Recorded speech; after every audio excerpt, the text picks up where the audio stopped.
pedi para iniciar com menos 15, mas aí disseram que o general não pode, imagina aí.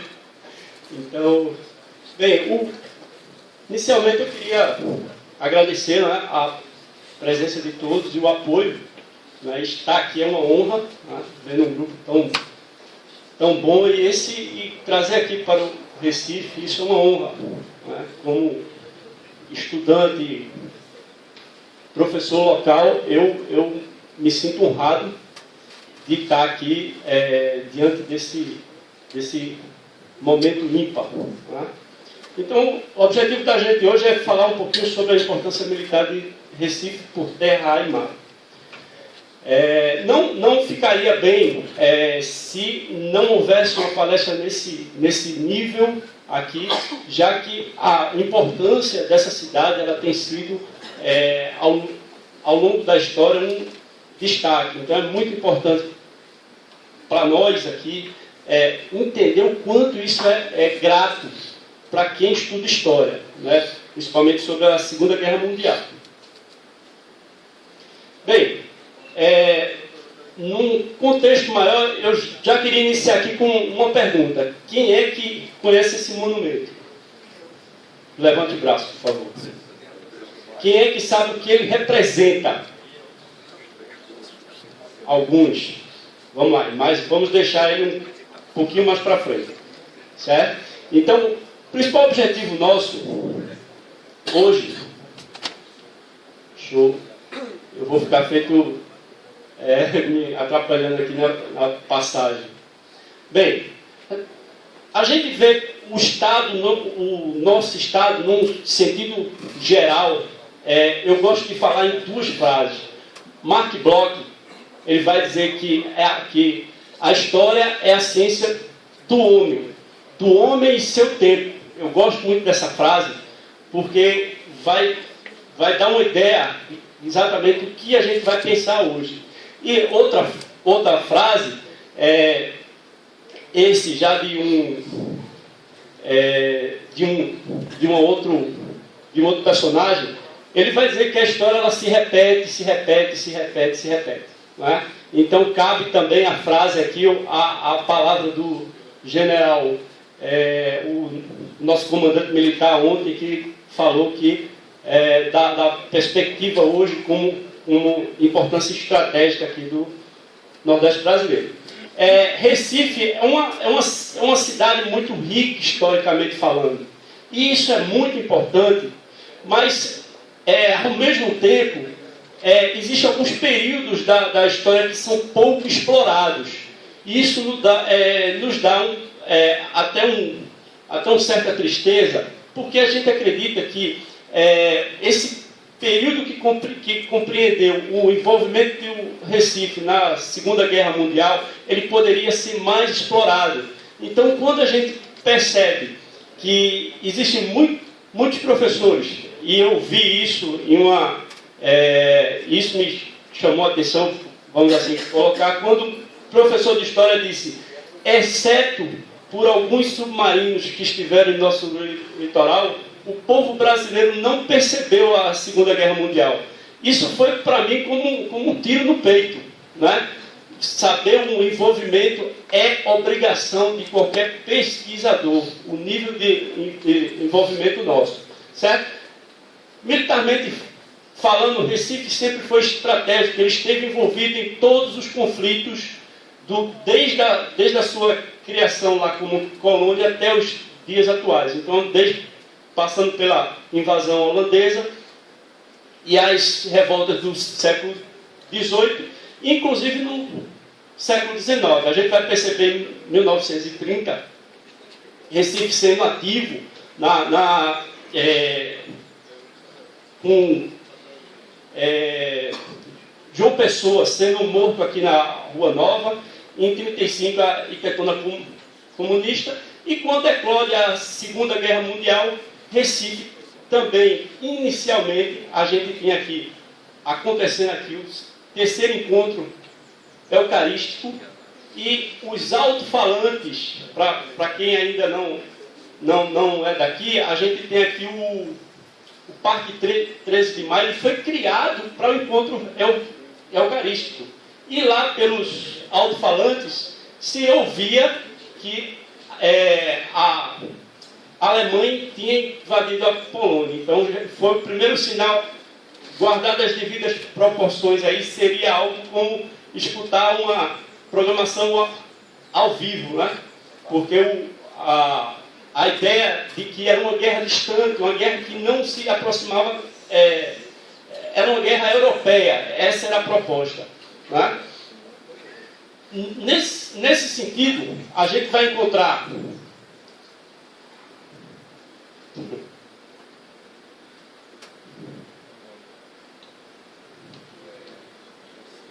uma cidade provinciana, uma cidade com ar de província ainda. A gente não vai encontrar uma Recife com ar de... Ele passou por essa transformação, não teve grandes transformações entre o século XIX e o XX. Né? Então, Recife, ele ansiava por uma chegada a essa modernidade, vamos assim colocar. Né? E a cultura é extremamente ligada à França. Então, na escola se falava francês, se ensinava francês. O recifense andava com aquela roupa mais pesada, né, com chapéus. Então, essa era a cultura habitual desse período. A gente vai encontrar o transporte público, né, era inglês, como o general Bergamo falou agora há pouco. A gente não tinha uma indústria de base, uma indústria de transformação aqui. Então, você vai encontrar a presença inglesa maciça aqui no estado. Então, é aí que se dá, nessas operações, né, nesse contexto aí, que acontece que a diplomacia brasileira se vê em cima do muro em um determinado período, certo? E passa a Recife a ter dado por uma posição estratégica, certo? A gente está vendo algumas fotos aí que são anteriores à guerra. Passar aqui. Bem, a partir de 1941, desde 1937, quando a gente encontra o Estado Novo declarado, há uma séria divisão, um afastamento do governo com a opção de estar mais próximo dos aliados, tendo em vista essa condição ser sido explorado pelo nosso chanceler, o Oswaldo Aranha, que era tendenciosamente pelo lado americano, certo? Então há uma calmaria em termos de definição de que lado o Brasil vai atuar. Nesse contexto, a gente pode dizer o seguinte, que é importante que se defina os motivos que levaram o Brasil à guerra, certo? Muito se fala em interesse econômico, interesse político, mas, como o general Bergamo colocou, havia uma carência logística muito forte aqui no país. Nada mais justo do que esse novo cenário Brasil se compor.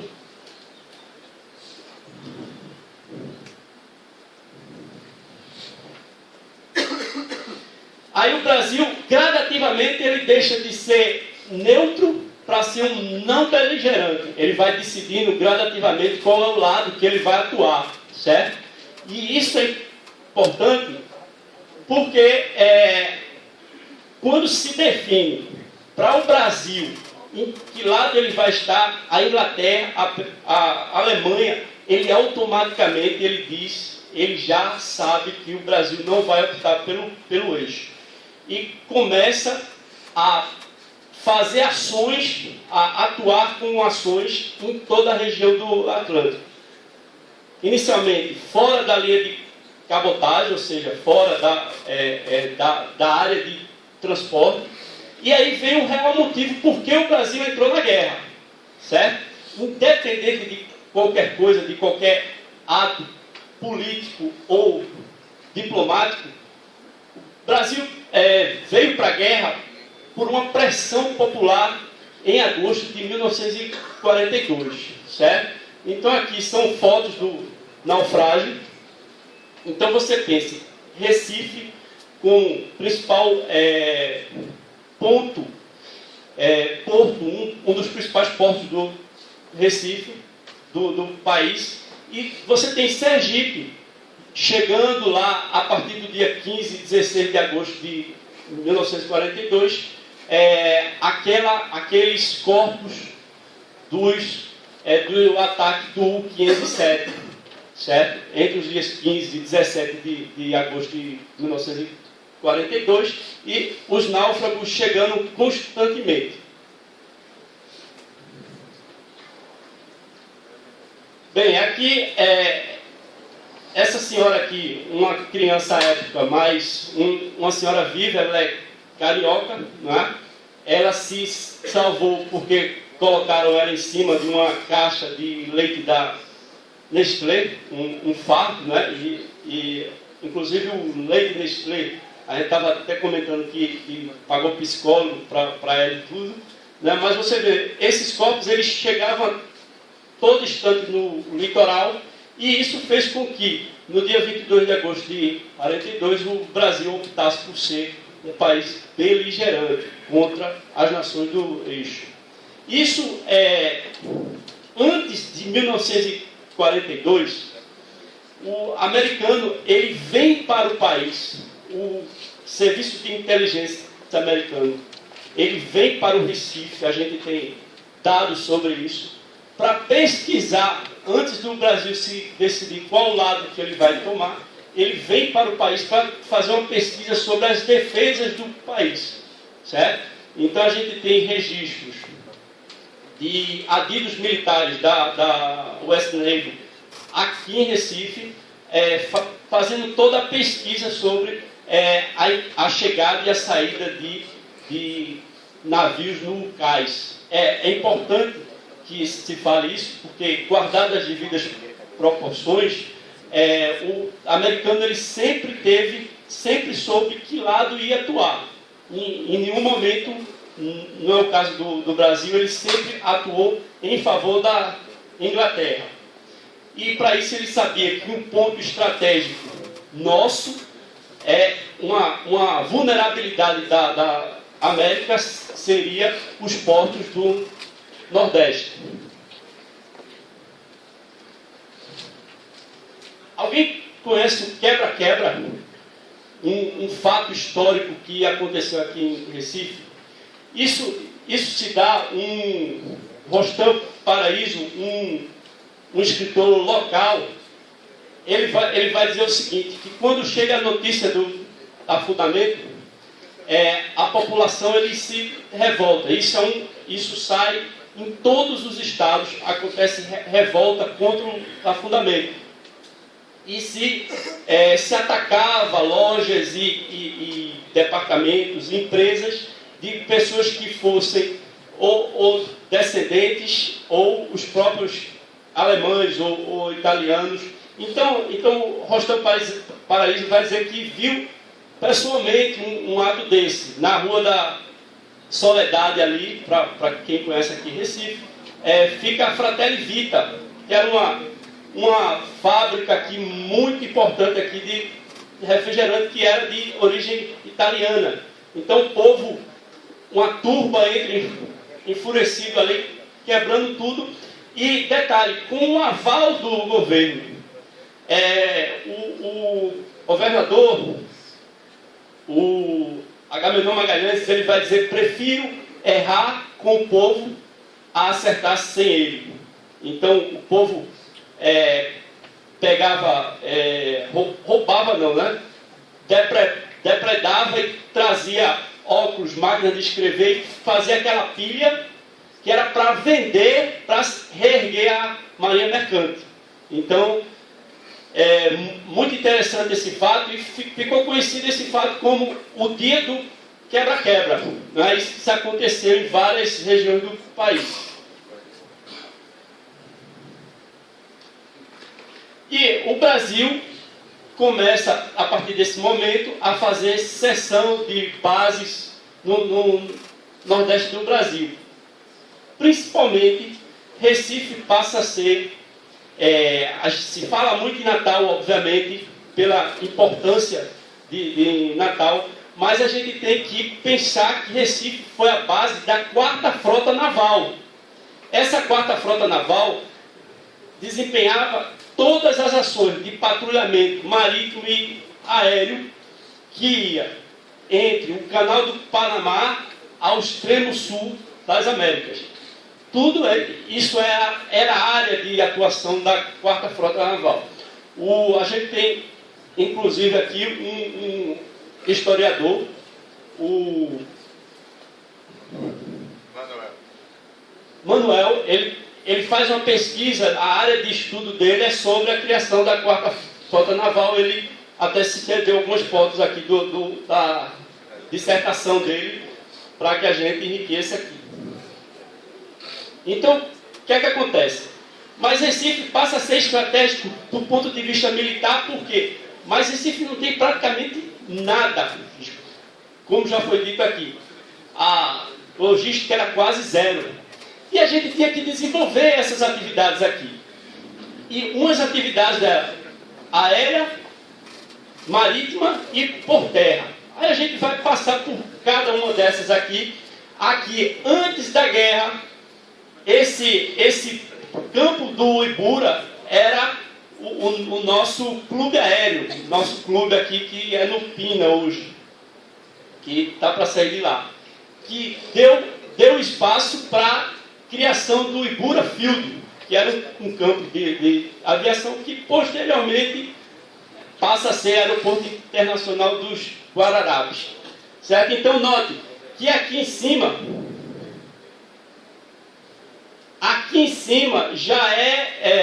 já no sentido da praia. Então a Barão de Souza Leão ali era uma pista, era pista de manobra, vamos assim dizer.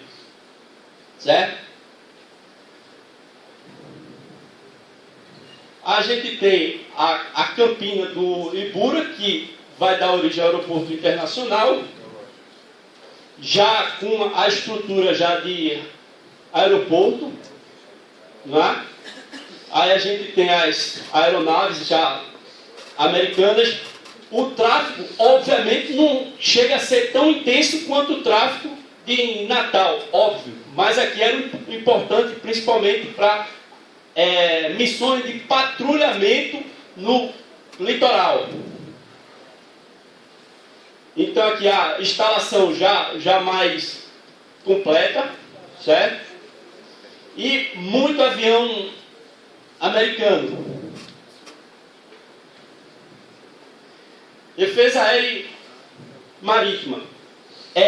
Nesse período, algumas unidades militares foram deslocadas do sul do país para cá, ou outras foram incorporadas a essas novas missões, entre os quais a Companhia de Guarda, segunda Companhia Independente de Guarda, era a principal unidade militar que ficava responsável pelo patrulhamento no litoral aqui de Recife. Se dava muito apagões, muito. Então, treinamento de apagão em toda a região metropolitana do Recife, e a patrulha saía em busca de alguém lá que tivesse um civil, que tivesse com uma luz acesa para fazer a advertência. Esse encoraçado o São Paulo, ficou aqui no porto.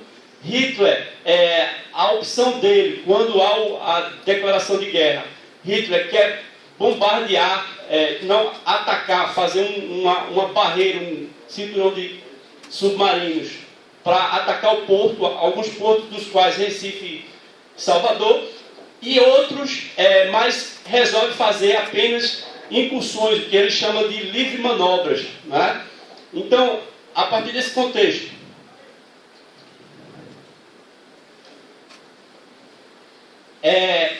aí, quando a quarta frota naval já está em operação, ele passa a fazer patrulhas e comboios, e direcionar comboios em toda essa região do Atlântico Sul. Aí a gente vê alguns prisioneiros de guerra alemães, certo? No porto do Recife, certo? E aí causa outro problema. Recife passa a ter prisioneiros de guerra, que são os que são capturados aqui, são transferidos para Minas Gerais. Alguns alemães foram presos aqui mesmo. Até 1937 funcionava uma célula do partido nazista aqui. Então, o que foi que aconteceu? Criou-se um campo de concentração só para eles, certo? A gente vai falar um pouquinho mais à frente.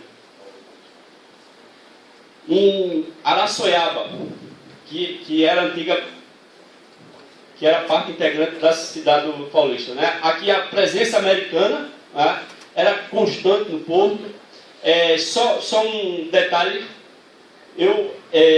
o porto do Recife, ele vai ao seu auge até o final da guerra. Depois entra em um declínio, né? Os mais velhos vão, não os mais velhos, né? Mas um pouquinho com idade maior, já vai pegar um porto em declínio ali na década de 60, 70, um centro de prostituição sem tamanho, né? Dado ao declínio do porto, não é? Então o americano vinha para cá. Essa foto foi o professor Manuel que passou para a gente. Tem um pajé aqui no porto. O pajé, ele vai ser torpedeado, não é? E o interessante é que o Recife, ele fica sem saber o que fazer com quase 20 mil homens entrando e saindo de sua cidade, não é? Os problemas culturais, eles surgem, o dólar supervalorizado, o americano vinha com dólar, ia para o restaurante Leite, dava uma gorjeta de $1, $2, o garçom saía dando pinote, que era quase o salário dele do mês. Então, acontece um impacto econômico e social, não é? Então era muito isso. E mulher local, ela não pagava bebida, tinha o uso, que era o clube de recreação na doutrina americana, onde ele se instala, ele faz um centro de recreação grego, né? E mulher não pagava, mulher podia entrar, homem local ele não podia entrar, a não ser se fosse convidado, o que era muito difícil acontecer, né? Mas a mulher pernambucana, ela entrava. Então deve ter muito filho de americano por aí que a gente não sabe, né? Ou o próprio cara. Pronto, aqui uma foto muito grata aí, recebida pelo Manuel, que é a foto do restaurante Leite. Esse restaurante ainda existe, ainda é um restaurante centenário, não é? Está no mesmo lugar, não é? Então ele recebia muito americano ali. Essa foto, eu não sei nem se o pessoal eu não sei, mas eu acho que o coronel, o comandante do 14 não está aí. Eu fiquei muito feliz com essas fotos. É uma revista de tropa, é uma revista do general Dutra, que era o ministro da guerra, e o general Mascarenhas de Moraes aí como comandante da 7ª Região Militar, certo? Então ele fazendo a revista da tropa e chegando no 14. O general Bel falou, também fiquei, o que é que esse cachorro danado está fazendo aí? A tropa descansando, passando o coitado lá na... Mas isso aí assim, a frente do 14, né? Deve ser um cão de guerra, deve estar... depois do rancho, cão de guerra. Pois é. E tá a passagem, estou voltando. Pronto, a entrada do 14 tem até uma referência lá dizendo que é a inauguração do 14. O 14 é anterior a essa data. Essa aí deve ser uma revista de tropa, né? Uma visita oficial. E o americano vindo para cá comendo banana. Comendo algo mais tropical. Não é? Aqui, a DOCA, né, era onde tinha o primeiro contato ali com as tropas. Ali o general Dutra e o próprio Mascarenhas de Moraes. Essa foto é anterior à guerra. Bem, quais as consequências dessa chegada de americanos e nesse contexto, que é um campo de concentração, tá?